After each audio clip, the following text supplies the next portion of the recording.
O final meio esquisito, um pouco diferente desse livro maravilhoso, talvez o livro mais filosófico de toda a palavra de Deus, não é nem otimista, nem pessimista, mas realista, que desmonta a gente, desafia a todos a refletirmos sobre a razão da nossa vida, nosso propósito da vida, os enigmas da nossa vida.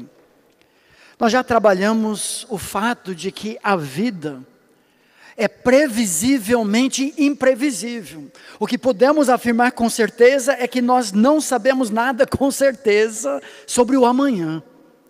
Como então viveremos à luz dessa realidade? Mas a morte é imprevisivelmente previsível. Nós não sabemos o dia, a hora, o momento, mas nós sabemos que virá. À luz disso, como nós devemos viver? A lição que temos extraído desse livro maravilhoso, à luz da vida imprevisível: alegre-se no dia de hoje, é um presente de Deus. Não despreze, não passe por cima, não ignore o que Deus nos dá hoje para curtir. A vida é um dom de Deus, mas ao mesmo tempo, invista esse depósito que Deus fez na nossa conta, enquanto ainda temos oportunidade. Hoje, o primeiro dia do resto da nossa vida, o nosso Deus que lava, banha a terra com as suas misericórdias toda manhã, esquecendo-nos das coisas que para trás ficam e nós avançamos. Por isso, férias fabulosas da palavra da vida, com propósito, podem constituir uma marca na sua vida, um novo começo. Temos conversado com vários de vocês que estão vendo nesse encontro essa oportunidade. Vamos curtir o dia de hoje como presente de Deus, mas vamos investir no amanhã. Nós aprendemos que existem 3 investimentos eternos, que ninguém pode roubar, que refúgio não corrói, que o ladrão não pode tirar de nós. A pessoa de Deus, nosso relacionamento não é religião, mas intimidade com o eterno, através da palavra de Deus que é eterna. O nosso tempo diário na palavra, o compartilhar com outras pessoas, um tempo familiar, no chamado culto doméstico, o estudo sério da palavra de Deus, numa igreja que zela pela pregação expositiva da palavra, e tudo isso aplicado para o povo de Deus. De fato, todas as pessoas são eternas, tanto as pessoas mortas como as vivas, aquelas que viverão para sempre no inferno e aquelas que viverão para sempre com Deus. Nós estamos preparando homens e mulheres para seu encontro final com Deus, ou no grande trono branco, ou no bema de Cristo. Investimentos eternos. Por isso, no capítulo 12 que vimos ontem, o autor, no desfecho do livro, dá essa exortação: lembra-te do teu Criador nos dias da tua mocidade, antes que venham os maus dias e cheguem os anos dos quais dirás: não tenho neles prazer. Sirva a Deus hoje, porque amanhã será mais difícil. Aproveite não somente da sua juventude, mas também da sua velhice.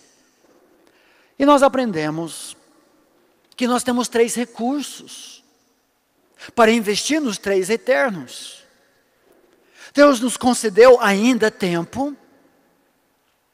Ele concedeu a cada um dons, talentos, habilidades especiais.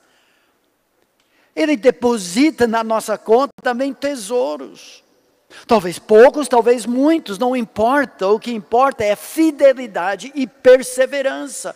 Todos nós seremos avaliados pela nossa fidelidade com o pouco ou muito que recebemos, e a aplicação disso ao longo da nossa vida, terminando bem. Esse é o nosso desafio.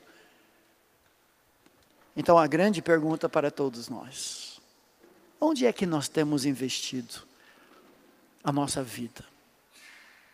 Não é para sair daqui sobrecarregado com culpa e ressentimento, remorso, mas com nova direção, novo propósito, ou talvez acentuando a decisão, as decisões que já tomou. Não, eu vou continuar, nós estamos no caminho certo. Eu não me arrependo pelos investimentos que eu tenho feito. Não falando só em dinheiro, mas da nossa vida. Eu não mencionei ontem, quando eu comentei sobre esse versículo do Salmo 90, que me parece, junto com o versículo 12, o Salmo de Moisés resumir o livro de Eclesiastes. Esse versículo transformou minha vida quando eu tinha 17 anos de idade. Numa conferência de adolescentes, líderes das mocidades das suas igrejas. E a realidade da eternidade parece que brilhou na minha alma pela primeira vez. Eu já era cristão, já tinha abraçado Jesus como meu Salvador com 5, 6 anos de idade. Mas aquele momento em que eu estava tomando as decisões mais importantes da minha vida, me preparando para uma carreira, talvez na medicina, indo para algumas escolas boas dos Estados Unidos. Os dias da nossa vida sobem a 70 anos, ou em havendo vigor a 80, tudo passa rapidamente e nós voamos. E o salmista então diz, ensina-nos a contar os nossos dias, a cada momento investir para o eterno. Eu poderia ter feito isso como mecânico, engenheiro, secretário, médico, qualquer coisa, mas naquele momento Deus se agarrou no meu coração. Eu tomei a decisão, não, eu vou para a faculdade cristã, evangélica, vou estudar medicina, mas eu também vou ter a oportunidade de estudar Bíblia. Aquela decisão mudou o rumo da minha vida.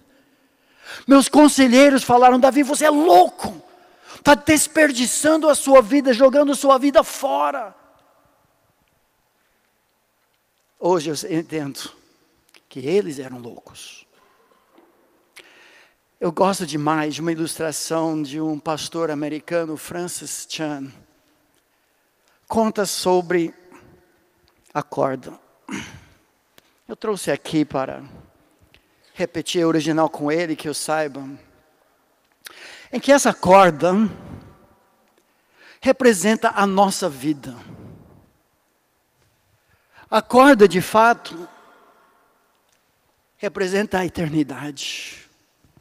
E essa parte preta representa a nossa vida. 70 ou talvez, havendo vigor, 80, alguns um pouco mais, outros menos. Nós não sabemos quando é que a parte preta termina e a eternidade começa. É inacreditável quantos estão vivendo toda a sua vida para essa parte preta. Eu vou estudar, eu vou trabalhar, eu vou acumular, comprar, vender, poupar. E na minha aposentadoria, que é essa partezinha da corda, eu vou aproveitar ao máximo. E essas pessoas olham para outras pessoas que estão investindo nesta outra parte da corda. Você é louco, não, louco é você. Bilhões e bilhões de anos pela frente. E só o que nós fazemos nesta parte que será galardoado durante toda a eternidade. Louco é quem não faz investimentos do pouco para o muito. Ah, meus amigos, nós temos que refletir no que realmente tem valor eterno. Nós temos que viver aqui agora curtindo os presentes de Deus, mas não vivendo para isso. Não vivendo para trabalhar. Para quê? Tudo vai ser derretido, queimado. Não, nós trabalhamos para viver. E o nosso trabalho é uma forma de louvar a Deus, quando feito em nome de Deus, para a glória de Deus. Mas não podemos esquecer dos presentes de Deus na nossa família, o nosso casamento, os nossos filhos, os nossos netos, a família da fé da nossa igreja, as pessoas que vêm para um day camp na Palavra da Vida e tantas outras oportunidades ao redor do mundo. Essa é a verdadeira realidade. Posso dar uma mensagem bem direta, bem clara para vocês nessa manhã, que resume tudo que nós temos falado? A mensagem é muito simples: acorda!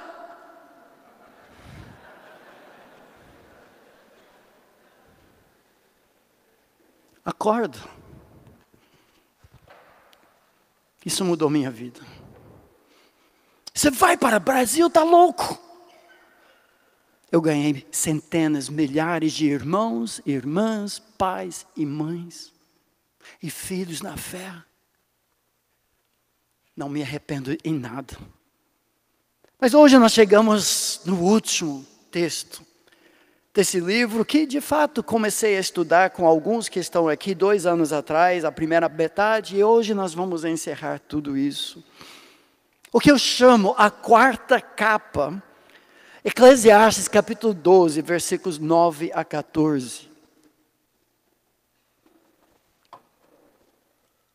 A quarta capa de um livro qualquer, quase todos, inclusive o nosso que foi lançado essa semana, naquela parte final do livro, normalmente tem uma pequena descrição biográfica da credibilidade, dos credenciais daquele que escreveu o livro. Vale a pena ler ou não? E muitas vezes nós vamos, estudou aonde, trabalha aonde, ministra como, quais os diplomas que tem. O livro de Eclesiastes termina com uma quarta capa, que é tipo epílogo, mas que descreve os credenciais e a credibilidade de Salomão de escrever uma filosofia de vida.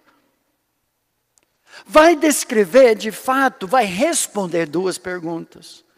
À luz de tudo que nós vimos, como nós podemos ter uma vida de impacto, uma vida de significado, uma vida que não é um castelo na areia, mas substância eterna. Como deixar uma marca para a eternidade. E a quarta capa que descreve um dos homens que teve maior impacto, no mínimo já escreveu 3 livros da Bíblia e mais 2 salmos, Salomão. Mesmo com todas as burrices que cometeu na vida, ele sabe algo a nos dizer sobre uma vida de impacto.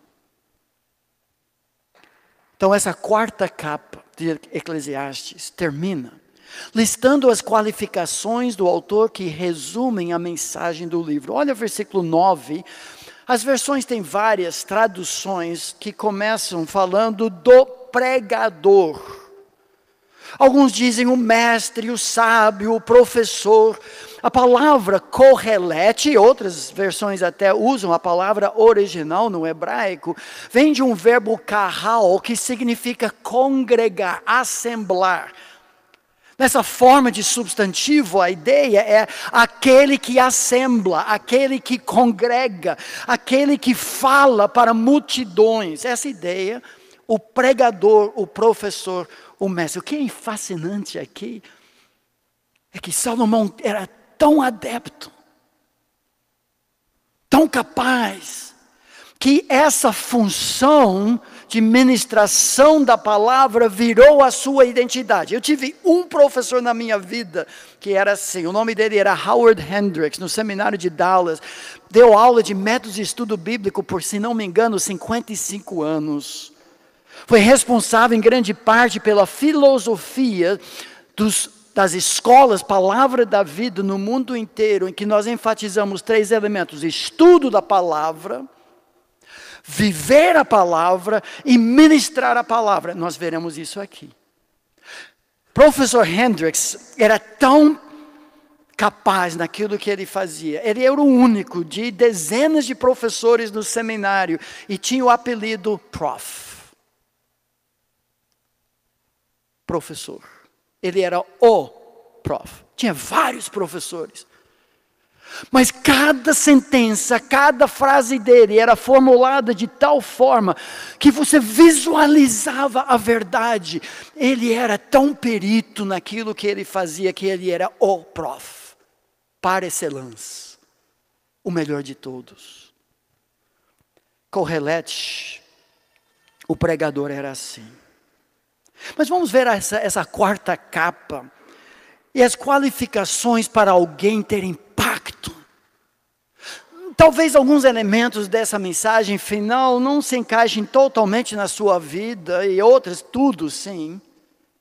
Mas temos uma fórmula aqui de sucesso, de impacto na eternidade para todos nós. Eu quero ler o texto e nós vamos ver 3 qualidades da pessoa que impacta vidas para a eternidade. O pregador, na atualizada, além de sábio, ainda ensinou ao povo o conhecimento. E atentando e esquadrinhando, compôs muitos provérbios. Procurou o pregador achar palavras agradáveis e escrever com retidão palavras de verdade. As palavras dos sábios são como aguilhões e como pregos bem fixados às sentenças coligidas dadas pelo único pastor. Ah, demais, filho meu, atento. Não há limite para fazer livros e o muito estudar em fado da carne. Todos os alunos que digam amém. A grande finale agora, de tudo que se tem ouvido, a suma é: teme a Deus, guarda os seus mandamentos, porque isto é o dever de todo homem, porque Deus há de trazer a juízo todas as obras, até as que estão escondidas, quer sejam boas, quer sejam más. Senhor, nós clamamos a Ti que nos ensine nessas últimas palavras do livro enigmático, filosófico, mas tão contemporâneo de Eclesiastes. Ensina-nos a contar os nossos dias para impactar vidas para a eternidade. Oramos pelos méritos de Jesus. Amém. Eu encontro no texto aqui 3 qualificações da pessoa que tem uma vida e ministério com impacto eterno. Começou, eu diria, com o próprio Salomão, mas na história da retórica, na própria Bíblia, nós vemos essa fórmula, desculpa a palavra, repetida várias vezes. Em primeiro lugar, uma vida de impacto tem que ter algo para compartilhar. Conteúdo, substância, a verdade. Em segundo lugar, uma comunicação eficaz. Mas talvez acima de tudo, um caráter que não obstrui, mas facilita a transmissão da verdade. Agora, anos depois de Salomão, o grande filósofo Aristóteles repetiu a mesma ideia, usando outras palavras. A fórmula de retórica para impactar e influenciar vidas de Aristóteles foram as palavras logos, pathos e ethos. Estudo, paixão para transmissão e ética, vida. Esse é o DNA do comunicador eficaz, da pessoa que impacta a eternidade, que transforma vidas. E nós veremos esses exatos 3 elementos nesse texto. E a pergunta é: qual é o meu compromisso para com o Logos, o conteúdo, o estudo da palavra eterna, com a transmissão, com paixão dessa palavra para outras pessoas da forma mais eficaz possível, mas acima de tudo, através de um caráter transformado para transformar o caráter. Em primeiro lugar, versículos 9 a 11, conteúdo, substância, estudo. Uma vida de impacto tem conteúdo eterno para transmitir. Algumas frases que destacam nesses versículos começam: o pregador, além de sábio, Hakam, Hokmah, nós já vimos, sabedoria é a ideia de subir a escada para adquirir a perspectiva verdadeira de Deus sobre a nossa realidade. É conhecimento posto em prática. Viver de acordo, conhecer e fazer a vontade de Deus. Ou como um sábio disse, sabedoria é colocar uma cabeça velha sobre ombros jovens. É a tarefa dos pais, dos avós, dos líderes. A experiência de vida do ancião, do presbítero, do líder, do papai, e transferido para que o filho não quebre cabeça nas paredes invisíveis desse mundo. Mas não foi somente isso, era sábio, mas ele diz, o texto diz, ensinou conhecimento. Ele tinha algo de substância, não era tanta espuma. Não era um monte de piada, sem graça. Não eram tentativas fajutas de receber aplauso da plateia. Era conteúdo verdadeiro. Não era atender coceira nos ouvidos, como tantos estão fazendo hoje, pregando o que as pessoas querem ouvir.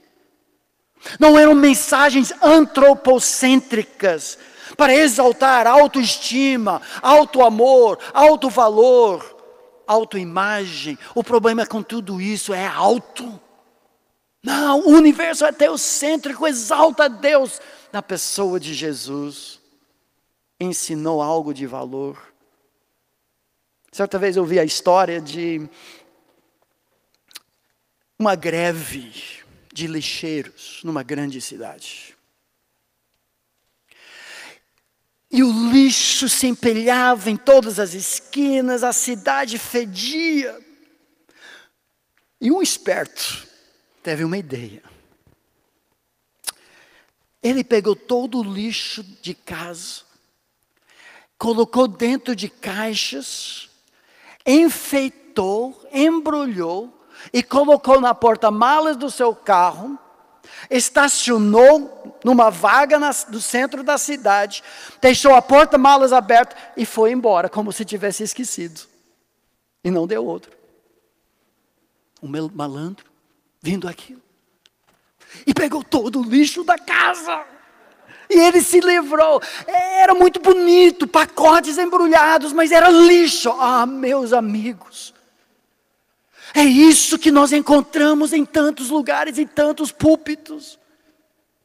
Eu espero que não seja o caso da sua igreja, mas para o bem da sua família, você precisa se colocar debaixo de um ensino sólido, saudável, com substância da palavra de Deus. A vida dos seus filhos está em jogo. Não saia daqui criticando seu pastor, mas ajude-o se não é o caso, e se for possível. Mas o texto continua. Conteúdo, substância. Impacto eterno.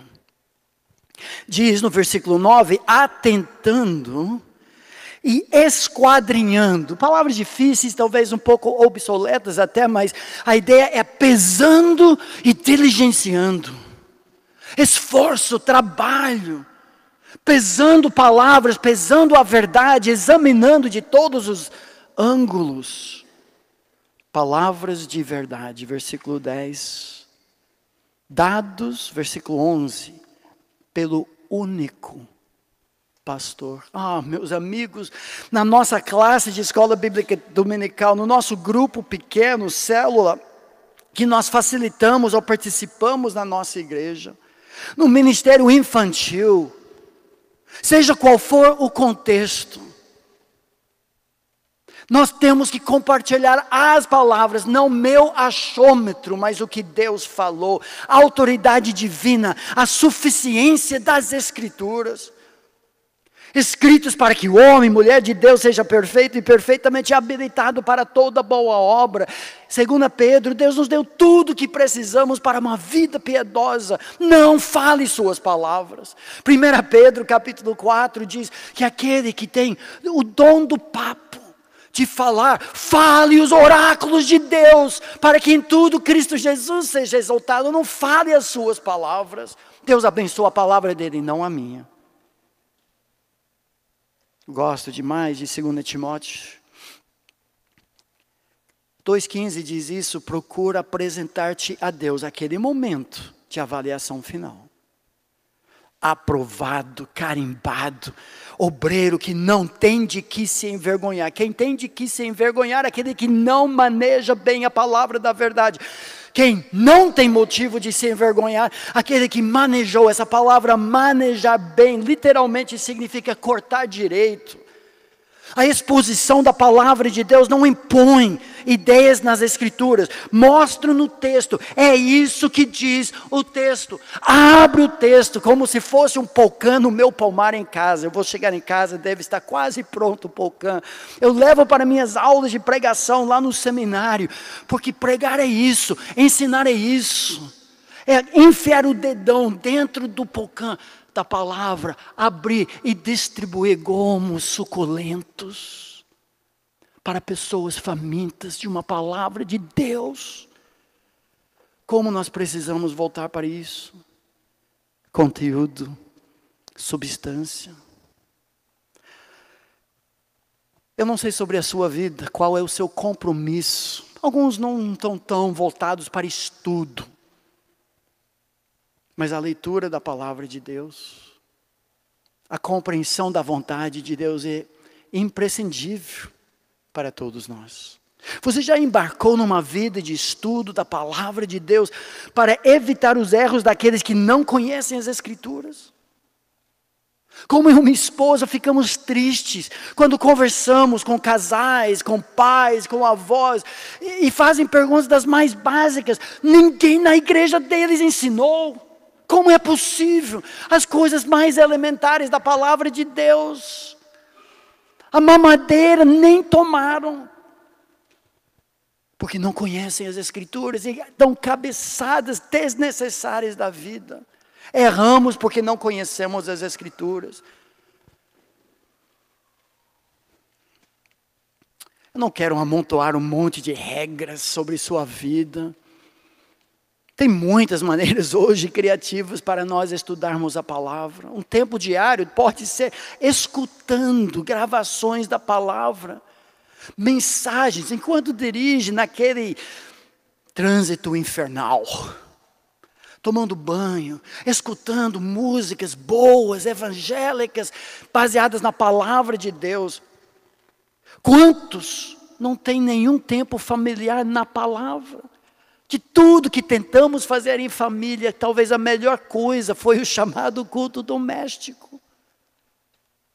Para os filhos não conhecerem um dia em que mamãe e papai, através de histórias em quadros, grandes desenhos, poucas palavras, mas tudo baseado. Hoje nós temos recursos, irmãos, que nós nunca tivemos quando criamos nossos filhos, tudo ao nosso dispor. Custa um pouco, esses bons livros são caros. Envolvimento em programas de ensino que sua igreja oferece. Cursos bíblicos, aproveitamento de oportunidades. Eu estou pregando por a coral da igreja. Você gastou seu dinheiro, seu tempo, suas férias para vir para a palavra da vida e não um hotel no centro, onde não tem programa. Você decidiu investir na vida dos seus filhos, na sua vida também, curtindo a vida e estudando a Bíblia. Leitura de livros, investimento nisso, e como eu falei, férias fabulosas, mas com propósito, muitas maneiras. Uma vida de impacto eterno. Tem conteúdo centrado em Deus e Jesus Cristo, de substância. Mas no texto nós descobrimos algo talvez menos esperado.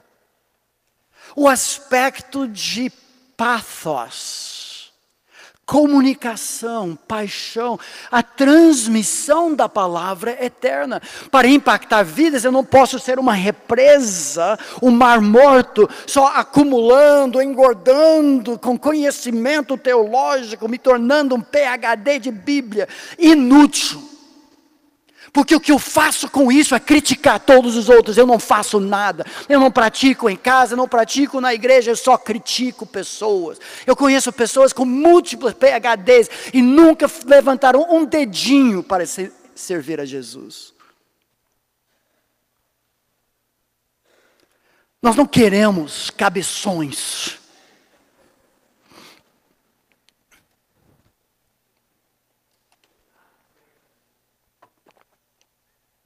uma vida de impacto, preocupa-se com a comunicação eficaz da verdade eterna. Tem algumas frases nesses versículos, olha na sua Bíblia, não só para mim. No final do versículo 9, atentando e esquadrinhando, mas agora a parte de comunicação da verdade. O pregador Correlete, ele compôs. Essa palavra compor já foi usada algumas vezes, 2 outras vezes no livro, para pôr em ordem. Não se pode endireitar o que é torto. Não estou falando do Tiago, tá bom? Ele também não dá para endireitar, mas é outra questão. A ideia de endireitar, alinhar, compor. Ou seja, o comunicador põe em ordem lógica. Ele prepara a refeição do estudo da palavra de uma forma que pessoas possam digerir facilmente. Ele estrutura a verdade. Mas também diz que ele compôs provérbios. A palavra machal, provérbio, literalmente uma comparação. Isso é fascinante. Salomão, autor de 1.005 cânticos e 3.000 provérbios, comparações. Um provérbio é uma destilação de grandes verdades em pouco espaço, através de analogias. Como dente quebrado, ou pé sem firmeza. Assim é o mensageiro infiel. Você não pode depender daquela pessoa. Uma analogia. Os provérbios são frases trabalhadas, ilustrações. Eu confesso, eu tenho grande dificuldade com ministros espirituais demais, mais até do que o próprio Senhor Jesus Cristo, que não usam ilustrações, acham que levar objeto para o púlpito é fazer palhaçada e não ensinar a palavra. Me desculpa, mas são mais espirituais que Jesus, porque Jesus fazia isso. Olha o que diz Mateus 13:34. Todas essas coisas, disse Jesus, o ensino dele às multidões por parábolas. E sem parábolas, nada lhes dizia. A palavra parábola tem seu paralelo com a palavra provérbio. É uma comparação. Literalmente, parabola significa ao lado, lançar. Lançar algo concreto, objetivo, tangível, palpável, ao lado de um conceito celestial. O reino dos céus é como um grão de mostarda. Uma pérola preciosa, trigo e joio, uma rede lançada. Jesus não ensinava sem ajudar pessoas simples como nós a visualizarmos a verdade. Comunicação. Salomão fazia isso com, o texto diz, versículo 10, palavras agradáveis, literalmente belas, e ele escrevia com retidão, ou seja, ele escolhia a melhor palavra possível, conteúdo, comunicação eficaz, apaixonada. O grande comunicador é aquele que consegue transformar ouvidos em olhos. Mas tem mais. Versículo 11 diz isso. As palavras dos sábios são como aguilhões. Essa é uma palavra mais antiga e muitos desconhecem. Eu já descobri isso, mas o aguilhão é do fazendeiro. Um ferrão, hoje são elétricos, que usa para estimular os bois a passarem dentro ou fora do curral. Então pega o ferrão e dá um estímulo. Bom, acho que não é. Alguma coisa assim. E vai. Está gravando, né, David? A comunicação apaixonada É como aguilhão e como prego, versículo 11, bem fixado. Algum de vocês, como eu, conseguem lembrar alguma palavra de algum pregador, uma professora de escola dominical, talvez 40, 50 anos atrás, mas aquela palavra de alguma forma foi tão cravada no seu coração, nunca saiu. Certa vez alguém disse, nosso alvo não é comunicar a palavra eterna para que as pessoas consigam lembrar, mas para que não consigam esquecer.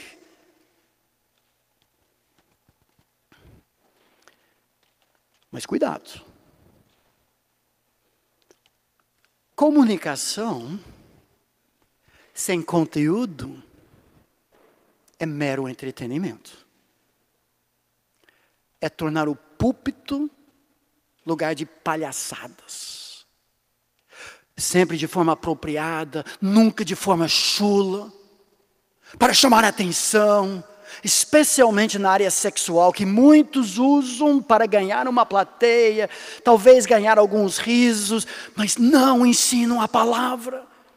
Ilustre, construa frases para impacto, mas não dependa nunca disso. Então pergunta. Você está comprometido com a comunicação da palavra da melhor forma possível? Para aquelas crianças em seu culto? Seus colegas, amigos naquele grupo que você facilita de casais? Na transmissão da palavra para seus filhos e netos? Uma das razões que escrevemos o livro 101 Ideias Criativas para o Culto Doméstico foi para a nossa sobrevivência. A alma dos meus filhos, vamos tornar esse tempo dinâmico. Para que as crianças peçam mais e mais, variando, não sempre. Juniores, adolescentes, jovens, pessoas que você tem oportunidade de ensinar. Uma vida de impacto. A quarta capa de Eclesiastes termina nos versículos 12 a 14 com o terceiro elemento. Conteúdo, estudar a palavra eterna. Comunicação, transmiti-la com paixão e criatividade. Mas em terceiro lugar é caráter. Aqui o elemento mais importante, por isso é a grande finale do livro. Viver a palavra eterna, porque quem você é fala muito mais alto do que você fala. Ou seja, nosso alvo não é nada menos, nada mais do que o centro do ser, o coração das pessoas. Nós não brincamos com a palavra de Deus. Temos coragem para penetrar como Jesus fez com Nicodemos e com a mulher samaritana. Tanta fumaça que erguiam, ele passava por tudo e apontava o coração. Vidas transformadas, transformando vidas. Esse é o nosso alvo. O Seminário Bíblico Palavra da Vida, que foi a primeira escola Palavra da Vida no mundo, começou tudo aqui no Brasil, com o meu sogro, Sr. Davi e Dona Marianne Cox. Em 1963 chegaram, 65 começaram com 11 alunos, hoje mais de 3.000 formados ao redor do mundo. Mas a filosofia básica que o Sr. Davi Cox aprendeu do professor Howard Hendricks no seminário de Dallas, baseado em Esdras 7, 9 e 10. A boa mão do Senhor pairava sobre Esdras. Por quê? Olha o impacto. Porque Esdras tinha disposto o coração para buscar a lei do Senhor, conteúdo. E para a cumprir caráter. E para ensinar em Israel os seus estatutos e os seus juízos, comunicação, está aqui também. Uma vida de impacto. E que tem diferenciado pela graça de Deus. Agora muitas escolas também ao redor do mundo têm adotado essa ideia, que é simplesmente o que você é, fala tão alto que eu não consigo ouvir o que está falando. Você sabe como é isso. Eu espero que não aconteceu esses dias. Mas você vê um pregador, um pastor, um professor, momentos antes de subir no púlpito, brigando com a esposa, maltratando o seu filho, talvez chutando um cachorro, e você se desliga. Sabe de uma questão ética, padrão moral. O que você é fala tão alto que eu não consigo escutar o que você está falando. Deixa eu contar uma história. Normalmente eu trago esse encanamento junto comigo quando não tenho que entrar no avião, porque eles podem achar que é uma bomba. Depois de uma viagem, alguns meses longe de casa, nós voltamos para casa e descobrimos que tinha pouca água em casa. Estava pingando. E começamos a investigar em todos os lugares, caixas, encanamento, mas não descobrimos. Até chegarmos na caixa da água, em cima do morro, atrás da nossa casa, onde eu havia plantado um pomar também, tinha pés de acerola de ambos os lados. E finalmente decidimos, vamos ter que cavar. Começamos lá. Cavamos e descobrimos o problema.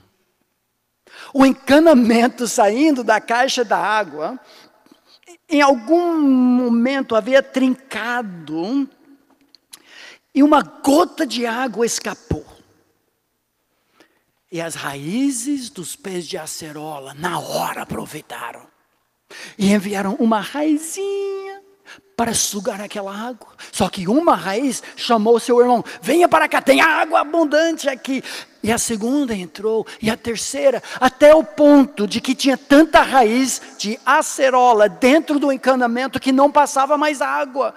Água que a nossa família precisava para tomar banho uma vez por mês. Padrão americano.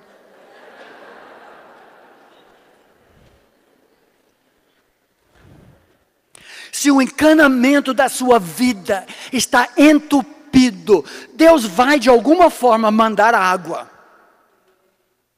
Mas Ele quer usar canos limpos. Olha os últimos 3 versículos. Versículo 12. Demais, filho meu. Ou literalmente, o texto original.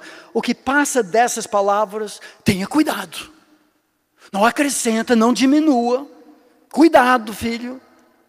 Porque não há limite de fazer muitas palavras, muitos livros, e o muito estudar enfado da carne. O que ele está dizendo é mais ou menos assim: pessoas estão sempre tentando registrar sua sabedoria em livros sem fim, mas não passa de tanta espuma quando não refletem as palavras e o caráter do Senhor.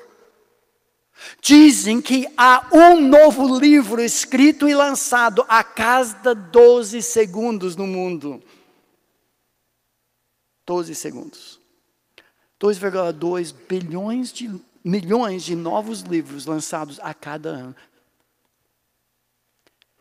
Escrever livro é razoavelmente fácil.